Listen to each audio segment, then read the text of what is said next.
Halo, kok diem saja? Pertanyaannya mana? Halo, ada yang ditanyakan atau tidak? Saya persilahkan. Baik, terima kasih moderator dan narasumber.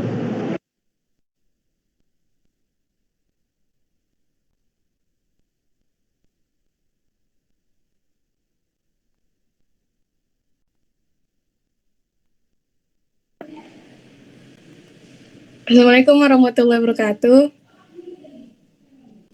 Izin bertanya, maaf, bisa dijelaskan lagi orientalis itu sendiri apa?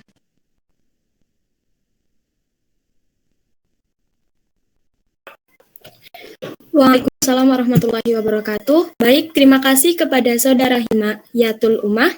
Dan saya persilahkan untuk menjawabnya, yaitu kepada Saudari Diah.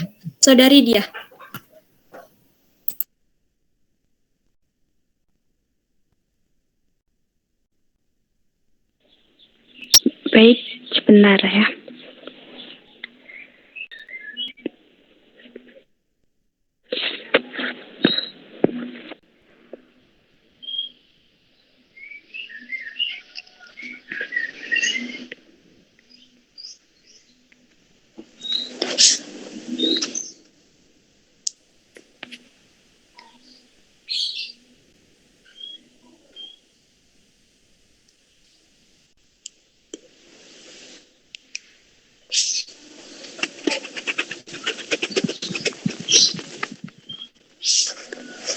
Kok nggak bisa dibuka sih?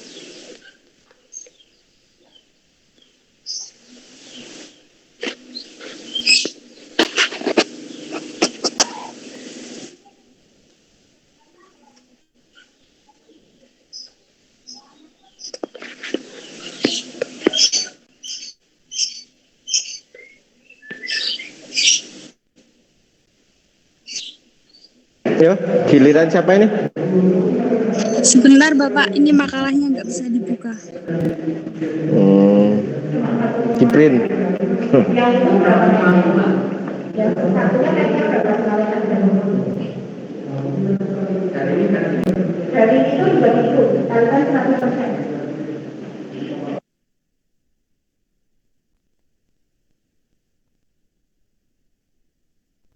Saya sambil ini ya, sambil mendengarkan materi narasumber.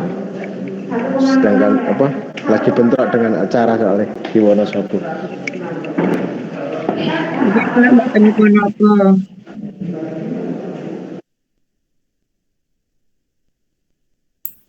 Baik, maaf sebelumnya Bapak dan teman-teman, izinkan saya untuk menjawab pertanyaan dari Saudari Himayatul Ummah.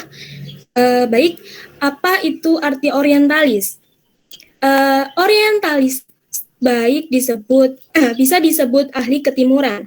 Secara istilah, kata orientalis diambil dari bahasa Perancis yaitu orient, yang berarti timur. Orientalis merupakan orangnya, sedangkan orientalisme adalah gerakannya. Beberapa pengertian dari para ahli dapat dikelompokkan menjadi dua bentuk, yaitu pengertian umum yang berarti setiap orang barat yang meneliti tentang ketimuran secara keseluruhan.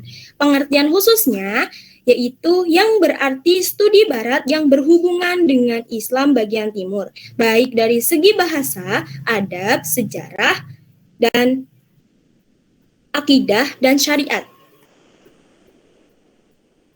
Apakah itu sudah menjawab Saudari Himayatul? Baik, terima kasih banyak Sania atas jawabannya. Baik, sama-sama. Sudah jelas. Atau ada yang perlu diperjelas lagi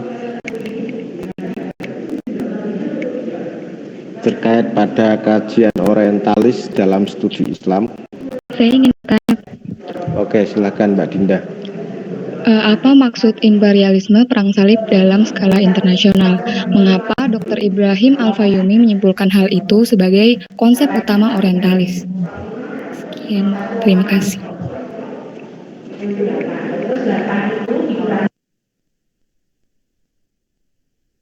Oke, saya persilakan pada kelompok 2 dari pertanyaannya Mbak Dinda tadi tentang historis kenapa muncul kajian-kajian orientalis itu.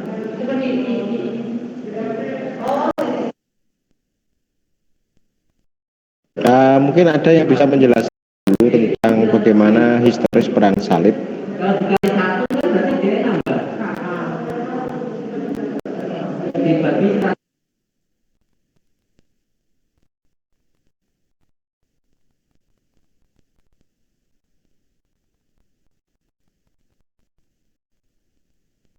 Mas Yoga mungkin bisa menjawab.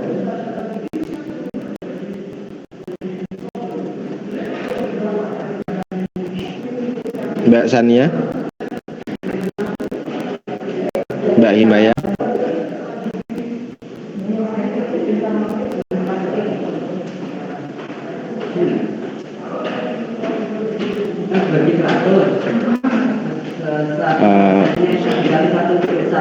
Mungkin pertanyaannya Mbak Sania diarti dengan tulisannya tulisan Ibrahim.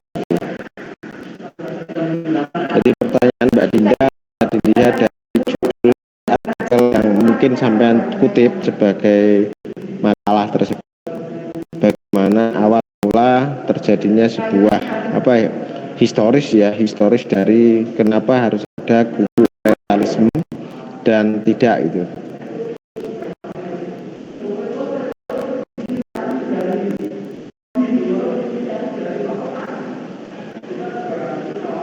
Mohon maaf Pak, saya pendamping dari Dita sama Vita. Ya Pak, boleh minta. Oke. Ya, saya izin gabung mic-nya nggih Pak nggih. Silakan. Dan tadi minta tolong pertanyaan kedua diulangin karena terlalu cepat. Saya belum bisa menjawab tadi. Oke, Mbak Dinda silakan diulang. Terima kasih Bapak. Itu imperialisme perang salib dalam skala internasional. Mengapa Dr. Ibrahim Al-Fayoumi menyimpulkan hal tersebut sebagai konsep utama orientalis?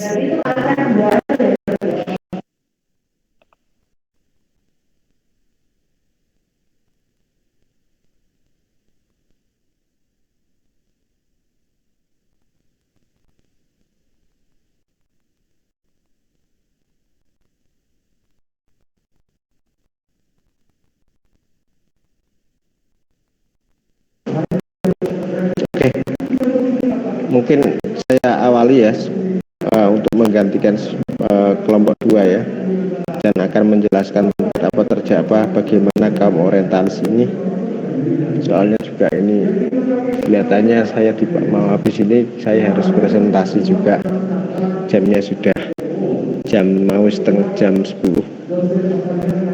Mohon maaf, jadi kuliah kita 1 jam.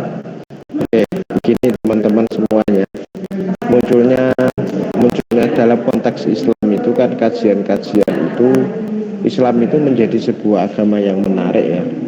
Agama yang menarik, kenapa? Pertanyaannya adalah bahwa ketika dibandingkan dengan bagaimana lahirnya agama Kristen yang dibawa oleh orang Eropa dari bangsa bukan Quraisy ya, tapi kaum Nabi Isa itu. Jadi Islam itu dianggap sebagai agama yang memang cepat berkembang dan juga sebagai sebuah agama yang mampu mengorganisir dunia, baik pendekatan melalui budaya maupun juga pendekatan melalui peperangan dan sebagainya.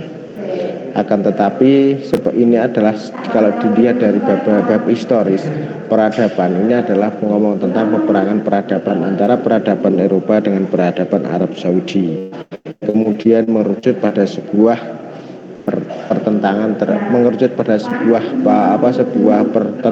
atau perang terhadap pengakuan legitimasi agama. Bagaimana agama dianggap sebagai sebuah sumber terhadap nilai-nilai yang melahirkan peradaban tersebut. Nah, pertanyaan Mbak Dinda tadi mengacu pada pertanyaan Mbak Dinda tadi, kenapa perang salib itu dijadikan sebagai sebuah embrio terhadap orientalisme dan sebagainya. perang salib itu adalah sebagai sebuah kejayaan bangsa Eropa, salah satunya yang menganut dan paham Kristen, di mana pada saat itu perang salib dideklar sebagai sebuah proses imperialisme agama terhadap beberapa perspektif atau pandangan-pandangan lain di dunia. Artinya gini, Islam ini di awal kita sudah sepakat bahwa Islam ini dijadikan sebagai objek dalam pengembangan pengetahuan. Artinya Islam ini dijadikan sebagai objek kajian dengan berbagai macam perspektif. Nah, karakteristik kaum orientalis ini salah satunya adalah ada dua faktor. Yang pertama adalah didasarkan pada kepentingan ideologis, yang kedua adalah didasarkan pada kepentingan pengetahuan. Nah, pada konteks pertanyaan Mbak Dinda tadi, saya melihat bahwa latar belakang historis perang salib dan sebagainya itu adalah upaya untuk bagaimana kaum orientalis ini ingin memperbesar atau ingin melakukan sebuah hegemoni terhadap pengetahuan dengan pola pikir dan perspektif kejayaan Eropa atau kejayaan Kristen pada masa lalu gitu. Artinya bahwa dia melakukan sebuah studi tentang agama di dunia, salah satunya adalah studi Islam dengan pakai parameter ukurannya adalah pada perspektif Kristen. Sehingga apa? Dalam konteks ini ketika ngomong ideologi, hasil penelitian tentang studi Islam itu dianggap sangat sangat merugikan tentang Islam. Salah satunya mungkin Anda bisa baca di buku di karangan Talal As'ad ya, di tangan As'ad, atau juga salah satunya Anda bisa bisa baca di Kim Knott dengan bukunya berjudul Insider Outsider, di mana pada beberapa pandangan para tokoh itu menganggap bahwa kaum orientalisme itu adalah sebagai sebuah outsider yang penuh dengan kepentingan dalam mengkaji tentang Islam.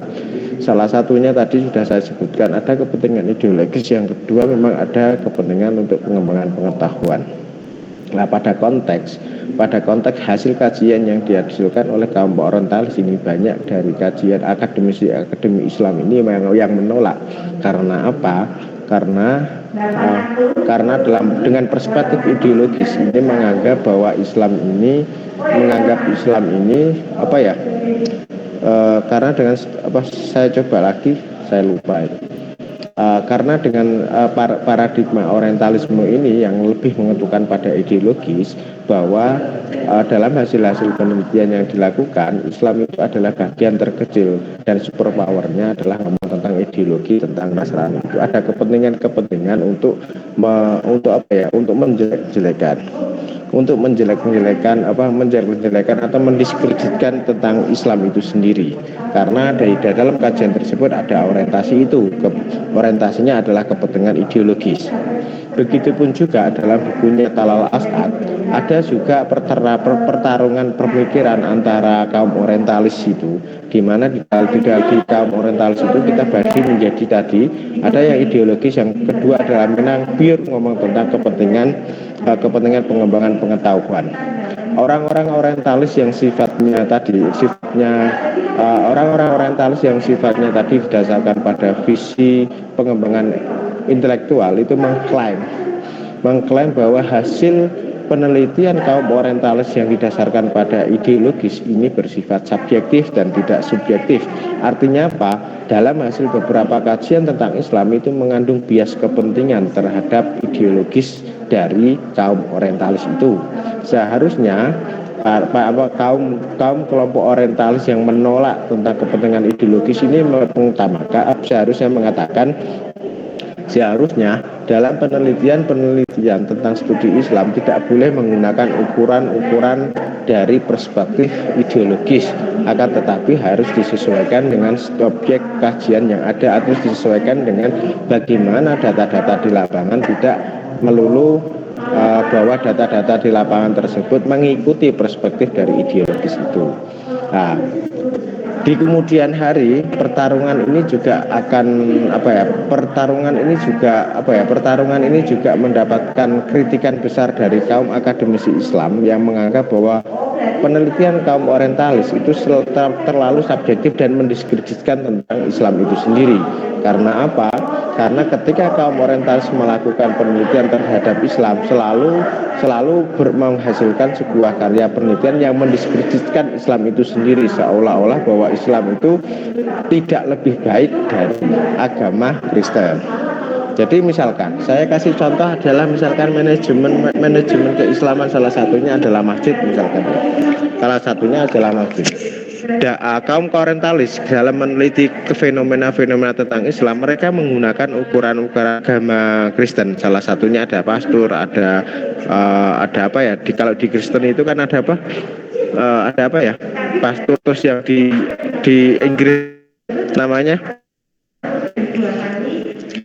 berbesar itu uskup ya. Ada uskup. Ya, parameter dengan latar belakang budaya mereka inilah yang digunakan untuk mengukur studi Islam, untuk mengukur Islam itu sendiri, sehingga terjadi sebuah pertentangan dari akademi Islam bahwa ini terlalu subjektif dan ada tendensi untuk mendiskreditkan Islam itu sendiri gitu. Ini pertarungan orientalis dengan akademisi Islam dalam kajian Islam. Mungkin dari sini bisa difahami Mbak Dinda dan yang lain tentang orientalisme dalam kajian studi Islam. Iya baik Pak, terima kasih. Oke, ada beberapa memang ada beberapa dalam orientalisme, khususnya ada orientalisme yang lebih mengedepankan pengembangan pengetahuan. Ini dimotori atau dimotori atau juga dikembangkan oleh para antropolog. Sedangkan di yang pada masa ideologis ini juga dimotori juga oleh gerakan-gerakan para akademisi yang berasal dari ortodok dengan kepentingan gereja dan sebagainya. Sehingga kadang-kadang terjadi juga pertarungan di orientalis ini dengan beberapa masa tersebut. Akan tetapi juga di akademi Islam juga ada pertentangan itu, yang mereka menolak atau menerima kajian-kajian Islam dari orientalisme, dari kaum orientalisme. Ada yang menganggap bahwa hasil studi Islam ini bagus. Kebenarannya ada sebuah kritikan kita untuk melakukan pembaruan terhadap agama Islam itu sendiri, seperti itu. Ada yang menolak dan beranggapan didasarkan pada stereotip dan ketakutan akademi Islam bahwa hasil kajian dari studi Islam yang dilakukan oleh para orientalisme ini bersifat bias ideologis, sehingga hasil yang dilakukan selalu bersifat subjektif dan mendiskreditkan Islam itu sendiri jika dibandingkan dengan keberadaan agama yang dimiliki oleh kaum orientalisme. Pertarungan seperti itu, sehingga apa yang saya jelaskan ini kemarin sudah Anda baca di dalam tulisan saya di awal pertemuan. Untuk mengatasi perbedaan pendapat, untuk mengatasi pro dan kontra dalam studi Islam tersebut, maka seharusnya kita bersifat moderat, bersifat terbuka dengan mengedepankan pendekatan komunikasi antar budaya. Salah satunya adalah ketika kita membaca hasil dari penelitian hasil penelitian tentang studi Islam, seharusnya kita tidak mengedepankan ideologi kita, akan tetapi kita berpikir untuk objektif. Artinya yang kita pelajari adalah hasil dari penelitian dia, bukan pada siapa yang meneliti. Karena ketika kita konsentrasi pada siapa yang meneliti, maka yang terjadi adalah stereotip yang ada dalam diri kita itu dikedepankan, sehingga selalu ada pro dan kontra. Begitu teman-teman, Mas Yongga dan yang lain sebagainya terkait pada studi orientalisme terhadap studi Islam. Ya. Semoga apa yang dijelaskan oleh kelompok 2 ini bisa kita pahami bersama dan kita bisa hayati bersama bagaimana nanti kita melakukan studi Islam dengan integrasi dengan keilmuan komunikasi. Ada banyak sekali pakar-pakar komunikasi yang mencoba untuk melihat Islam itu dengan perspektif komunikasi. Ada banyak sekali. Dan nanti kalau misalkan dan nanti mungkin Anda bisa ketemukan di beberapa materi dalam perkuliahan yang berbeda. Banyak sekali. Ada yang mengkaji misalkan Ferdinand de Saussure, Ferdinand de Saussure atau juga Abdullah Said, itu adalah ahli komunikasi dan ahli linguistik yang melihat ajaran-ajaran Islam itu dengan pendekatan bahasa dan pendekatan komunikasi, sehingga menghasilkan sebuah produk penelitian yang yang mencoba untuk mendobrak paradigma atau dikotomi dalam pembelajaran tafsir ayat Al-Quran dan sebagainya. Banyak sekali. Saya berharap nanti kalian juga akan seperti Abdullah Said, akan seperti Profesor Amin Abdullah yang coba untuk yang membuat konsep integrasi interkoneksi yang tidak melihat agama hanya pada poli perspektif, tapi juga tidak monoperspektif, tapi juga banyak perspektif dalam melihat agama, sehingga kekayaan kita terhadap agama itu akan lebih besar karena kita mendapatkan perspektif-perspektif yang berbeda itu, sehingga dari perspektif-perspektif yang banyak itu menghasilkan sebuah pengayaan dan pendalaman terhadap ajaran agama itu sendiri. Terima kasih. Mohon maaf saya harus akhiri karena saya harus bergabung dalam acara rakor pimpinan fakultas. Mohon maaf dan terima kasih atas presentasinya yang sangat spektakuler, terutama pada Mbak moderator yang sangat energik sekali. Terima kasih semuanya. Sudah saya screenshot yang absensinya nanti saya masukkan di dalam absensi online. Mohon maaf jika ada salah. Saya akhiri. Wassalamualaikum warahmatullahi wabarakatuh. Waalaikumsalam. Terima kasih banyak. Ya, silakan dipersiapkan dipersiapkan untuk kelompok 3. Dipersiapkan untuk kelompok 3 untuk pembahasan kelompok 3. Saya berharap nanti referensinya minimal adalah Anda cari 3 jurnal. Jurnal yang membahas tentang itu, dan juga buku panduan yang sudah saya share itu dijadikan referensi, jadi ada 4 referensi. Matur nuwun.